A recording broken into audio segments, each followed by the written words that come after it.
Hi ಎಲ್ರಿಗೂ ನಮಸ್ಕಾರ. ನಾನು ನಿಮ್ಮ ಪ್ರೀತಿಯ ಶಾನ್ವಿ ಎಂ ಕಾಜೋಳ್. ಇವತ್ತು ಶನಿವಾರದ ಮಿನಿ ವ್ಲಾಗ್ ಆಗಿರುತ್ತದೆ.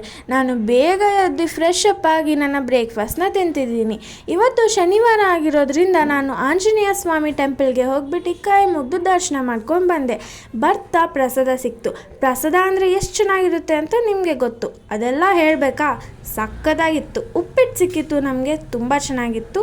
ಬಂದಮೇಲೆ ಅಸೈನ್ಮೆಂಟ್ಸ್ ತುಂಬ ಇತ್ತು, ಹೋಮ್ವರ್ಕ್ಸ್ ಇತ್ತು, ಎಲ್ಲ ಇತ್ತು. ಬಂದು ಕುತ್ಕೊಂಡು ಬರೆದೆ.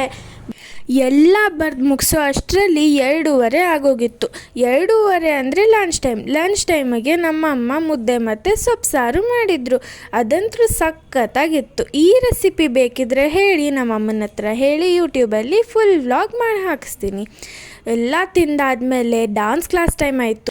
ನನ್ನ ಡ್ಯಾನ್ಸ್ ಕ್ಲಾಸ್ ಹೆಸರು ಬಂದು ಕಲಾವೈಭವ ಪರ್ಫಾರ್ಮಿಂಗ್ ಆರ್ಟ್ಸ್ ಅಂತ. ಅಲ್ಲಿ ಡ್ಯಾನ್ಸ್ ಕ್ಲಾಸಲ್ಲಿ ಸ್ವಲ್ಪ ಡ್ಯಾನ್ಸ್ ಪ್ರಾಕ್ಟೀಸ್ ಎಲ್ಲ ಮುಗಿಸ್ಕೊಂಡು ನನ್ನ ಫ್ರೆಂಡ್ಸ್ ಜೊತೆ ಸ್ವಲ್ಪ ಮಾತಾಡಿಕೊಂಡು, ಆಮೇಲೆ ನಮ್ಮ ಟೀಚರು ಸ್ವಲ್ಪ ಇನ್ಫಾರ್ಮೇಷನ್ಸ್ ಕೊಟ್ಟರು ಅಪ್ಕಮಿಂಗ್ ಪ್ರೋಗ್ರಾಮ್ಸ್ ಬಗ್ಗೆ, ಏನೇನು ಮಾಡಬೇಕು ಎಲ್ಲ ಆ ಥರ ಎಲ್ಲ. ಮಂಡೇ ನನಗೆ ಕ್ಲಾಸ್ ಟೆಸ್ಟ್ ಇರೋದ್ರಿಂದ ಬಂದಮೇಲೆ ಸ್ವಲ್ಪ ಓದ್ಕೊಂಡೆ. ಓದೋದೆಲ್ಲ ಮುಗಿದ್ಮೇಲೆ ನಮ್ಮಮ್ಮ ಕಿಚನ್ ಶಾಪಿಂಗ್ ಮಾಡೋಣ ಅಂತ ಹೇಳಿ ಹೊರಗಡೆ ಕರ್ಕೊಂಡೋದ್ರು. ಅಲ್ಲೇ ಪಾನಿಪುರಿ ಎಲ್ಲ ತಿಂದ್ಬಿಟ್ಟು ಮನೆಗೆ ಬಂದು ನೋಡಿದ್ರೆ ಇಂಡಿಯಾ ಗೆದ್ದುಬಿಟ್ಟಿತ್ತು. ಸೊ ಹಾಗಾಗಿ ಅದೇ ಖುಷಿಲಿ ನಮ್ಮ ಡೇನ ಎಂಡ್ ಮಾಡಿದ್ವಿ.